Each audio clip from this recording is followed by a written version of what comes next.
Any questions? Let's get it on. Come on. Question in my mind, Gil, since Holyfield looks dry and a little cold, will he come out here and really just take it out of Cooper immediately, let him know he doesn't have a chance to win, or is he going to let Cooper build his confidence? Well, you know, I think this first round is very significant again in front of the hometown people, maybe trying a little too hard. You have to remember, he hasn't had a fight in 217 days, and Bert Cooper has been an active fighter. And while Cooper has broken a sweat and does look warmed up, Evander Holyfield, as Larry Merchant pointed out, is completely dry.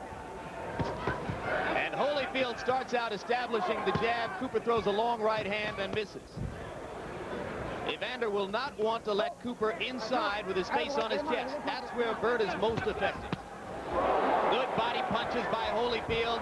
Cooper loses his balance. He was in serious trouble there for a moment. And Holyfield hit him twice when he got himself straight. Holyfield wobbled him a little bit with that left hook. And he got an uppercut in there, too. Cooper is groggy for a second. Holyfield with a chance for an uncharacteristic early knockout. He's not normally that kind of fighter. It's been 6 years since Evander Holyfield scored a first-round knockout, back when he weighed about 180 pounds.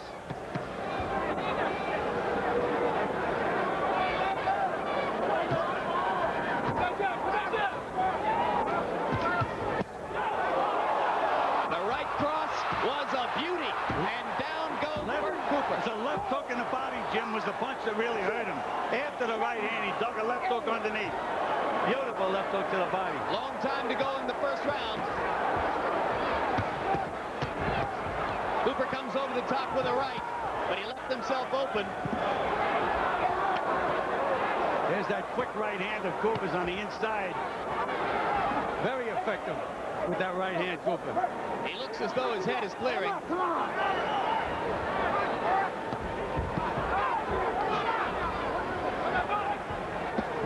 Get those punches up. Look.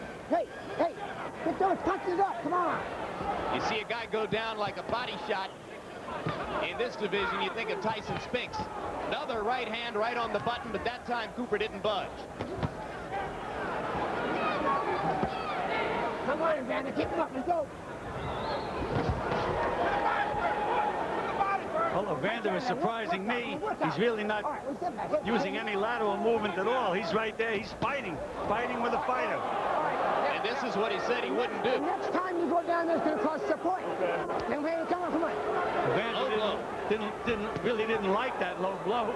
Pulled his trunks down even further. Now Cooper is starting to land that right hand over the top. He's gotten it in there twice. Holyfield off balance after missing the right, but he comes back with a left to the body. And Cooper's covering up again. Well, Evander is getting the best of this round, but he certainly is fighting a Cooper-type round. Spoke of the accuracy of Holyfield's punching before the fight. He landed 49 of 76 punches, according to PunchStat, in round one. 65% connect rate. And give Cooper credit for surviving that. He's come here determined to fight. Of course, some people look at Holyfield Foreman and say, well, Evander doesn't have a heavyweight punching power.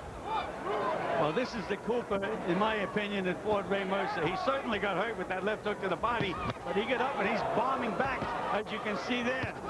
He's determined. We've got a war early on. And so many things can happen in a fight when guys are fighting the way Holyfield is fighting Cooper. They can bang heads, they can get busted up. I mean, I'm sure that they're very concerned in Holyfield's corner. In my opinion, he can use lateral movement to just completely outbox Cooper, but he's chose to fight him and get him out of there. A lot of people asked Holyfield's co-trainer Lou Duva about the mental adjustment problem of fighting somebody on 1 week's notice, and Duva said, well, I want my guy to get hit a couple of times. It'll clear his head and wake him up. Well, he's been hit a couple of times, Jim. We also have to wonder, Gil, whether this crowd enthusiasm hasn't stirred Holyfield up. Well, that's what we were talking about. He's fighting in front of his hometown fans, and he may be trying to be a little too impressive. He's got nailed with a couple of pretty good punches this round. Holyfield digs a left to the chest. Cooper has landed 2 or 3 straight rights. Well, you know, most Philadelphia fighters are left hookers, but you have to really watch Bert Cooper's right hand. It's a sneaky short right hand. That's one area where he's gotten a lot better. He was almost exclusively a left hooker early in his career. Of course, that was what Frazier was teaching. Right hand to the body by Holyfield. Cooper wobbles again.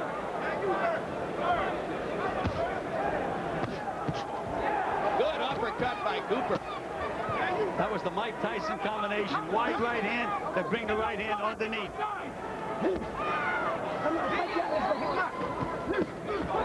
Good left to the body by Cooper inside. And the right hand. There's that sneaky right hand right on the button.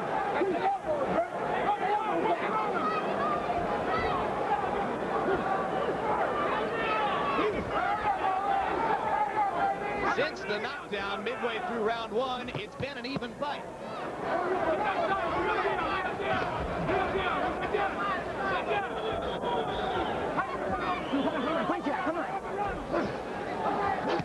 Round 2 coming to a close. Bert Cooper establishing himself. Evander Holyfield banging away.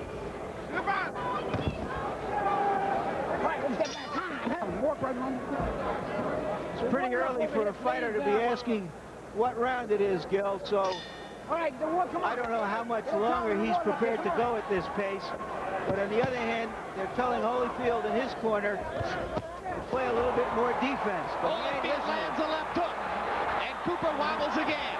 Cooper grins as if to say, you didn't hurt me. That usually means you did. And that's exactly what he did with Ray Mercer. He'd take those bombs right on the button, and then he'd grin at Mercer.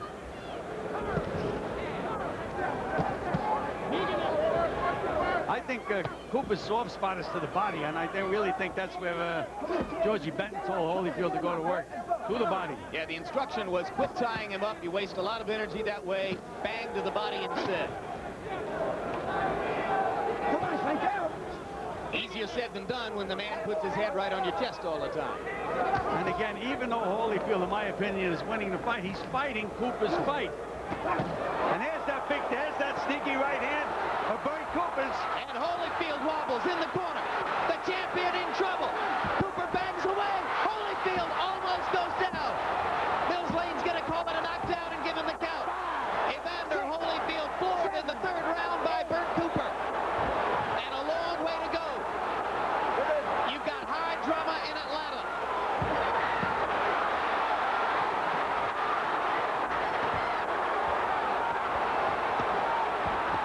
Another right hand lands flush. There's that sneaky right hand, Jim. Holyfield in serious trouble. And he's overworking that right hand. A long way to go. Holyfield almost went down again. Holyfield just really doesn't know where he is right now. His head is starting to clear. He's fighting on heart alone right now, Jim. Heart alone is keeping Evander Holyfield up.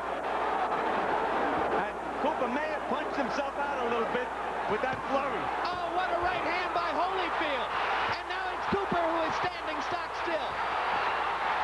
Oh, what a sensational right cross Holyfield landed to start this rally. But Bert Cooper won't go down. You're looking at one of the memorable rounds. Better watch out and better remember defense. Believe me, right at this moment, anybody can get hit, can go. Holyfield misses the right. Cooper lands. Here comes Evander, though. I just said, one of the memorable rounds in recent heavyweight history. It isn't even over yet.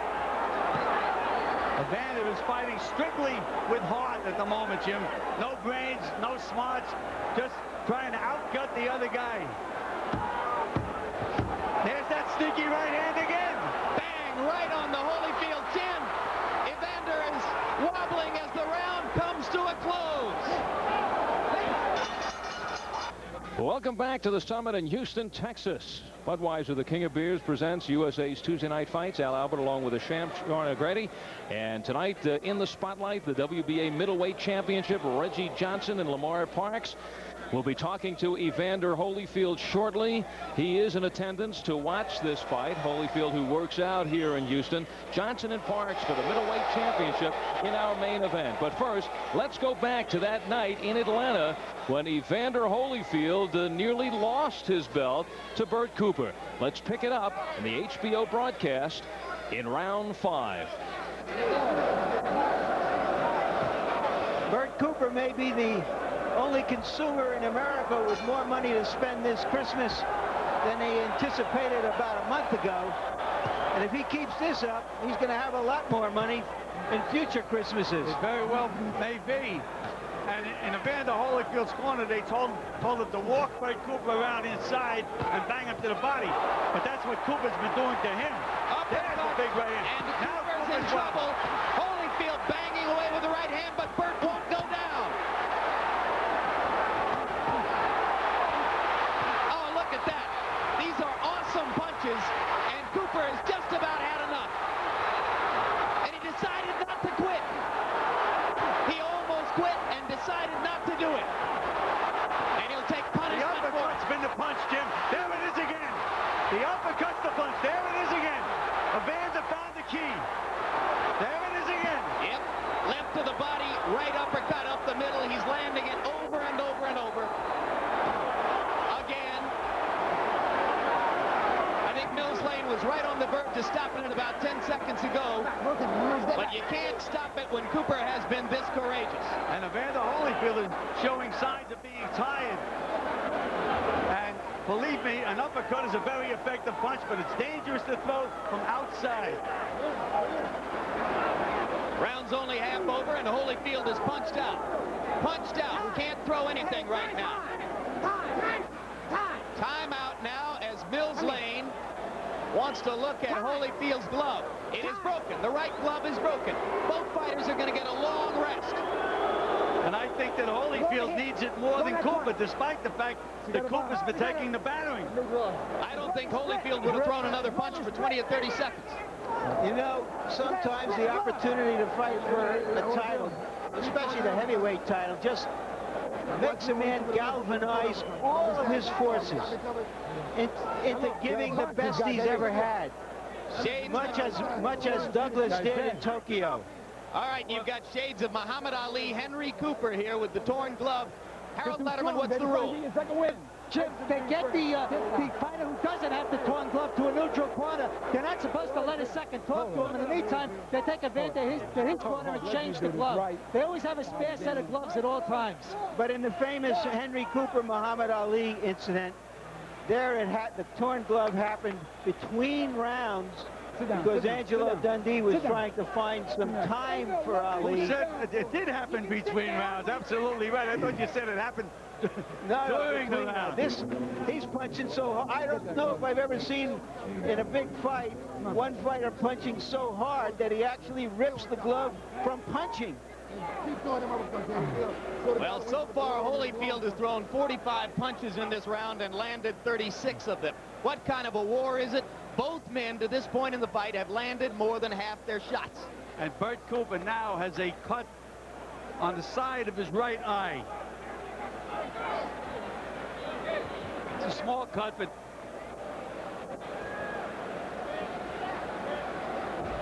when we resume fighting, there'll be 1:29 left in round number 5.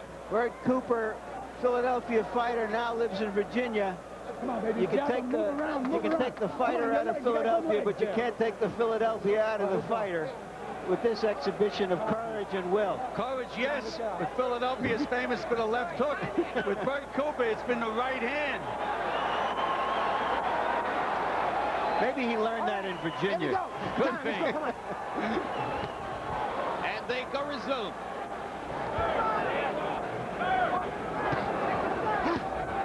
See what he does inside Bert. He takes that right foot, steps over with it, and bangs with that right hand. A let's see if Evander remembers to go back to the left of the body and the right uppercut. There it is. There's that uppercut, Jim. He didn't forget. He missed it that time, but he certainly didn't forget it. All right, one step back, guys. One step back. Here we go. Come on.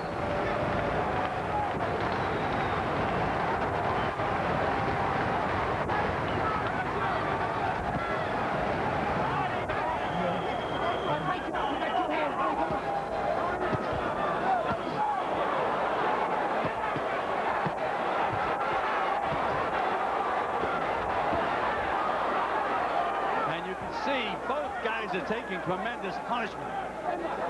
This has become a question of wills and conditioning.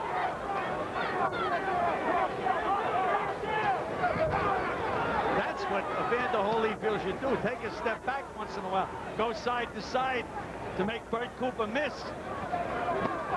Get him up, Evander. Come on. Conventional wisdom is that Evander Holyfield is the best trained, best conditioned heavyweight in the sport and maybe in the history of the sport. But is he overtrained coming into this fight? Cooper lands a left hook, and round 5 comes to a close. Mills Lane instructs Eddie Aliano, Bert Cooper's cut man, to take some of the grease off of his right eye. You may remember before the fight, fellas, that I said that sometimes we're surprised by these kinds of fights because it's not as easy on the champion as we anticipated. And this is sure one of those times. First time I've seen Evander with a little bounce in his legs, though, is when he came out of the corner, Jim. But he's right back inside again. Now he's bouncing a little bit. He can punch and move. He punches and waits for the receipt. Exploding right hand by Cooper to the body. Holyfield again with the uppercut. You know, what? There goes Evander again. Anytime he lands a punch, he stays still and waits for the receipt. Waits for the guy to hit him back. And Cooper is hitting him with left hooks and sneaky inside right hands. You know, Evander Holyfield always had a problem with stamina in the amateurs. It's never really showed in the pros, but in this fight, he seems to me like he's a little weary.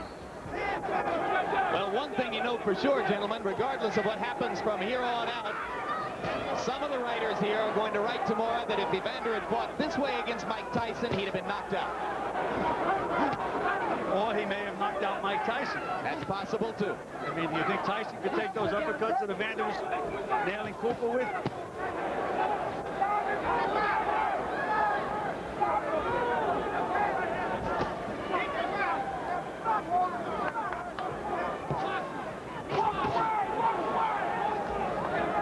The cut is not opening up on the right eye of Bert Cooper, and I mentioned the name Eddie Aliano.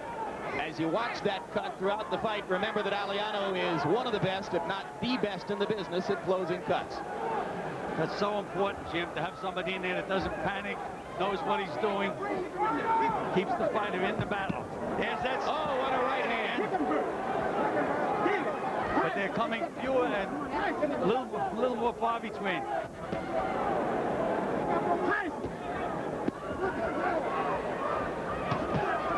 Cooper tried the body shot uppercut tandem. Didn't work. Now Evander lands another right uppercut.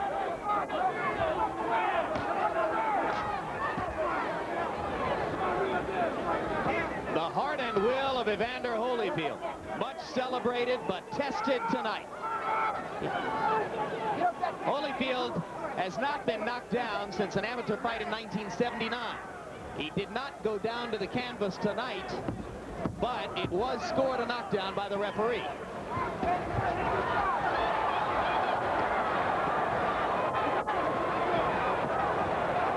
And we are halfway through.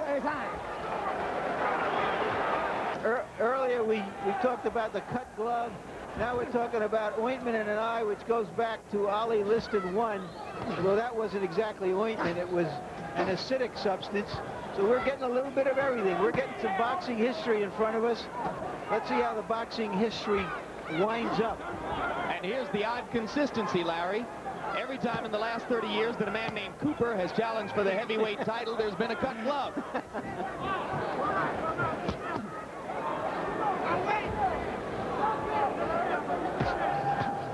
Another surprised that Evander Holyfield isn't using the jab a lot more, Jim.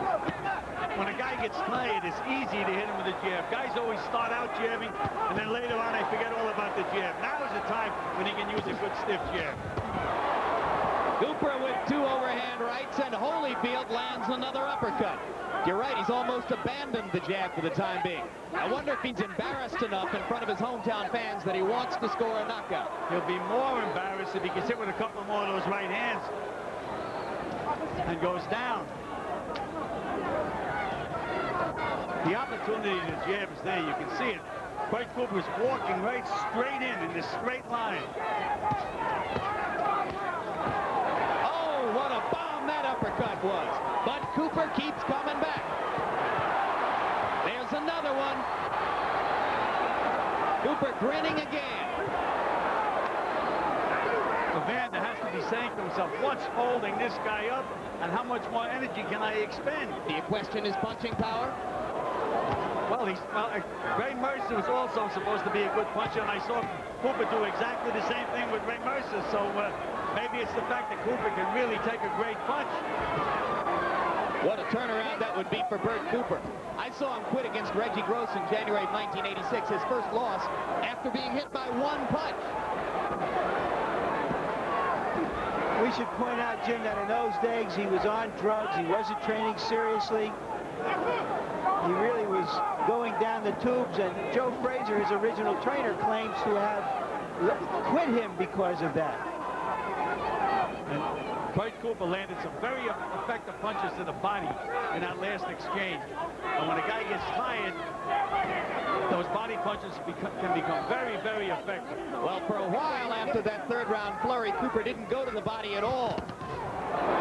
But he started to do it again. But now Holyfield rips another uppercut, and Cooper standing stock still. This could be it now. Only 15 seconds to go in the round. Not much time for Evander. Cooper staying right there. Target practice, but he's not going to get him. I don't think he's going to get him. Mills Lane has seen enough.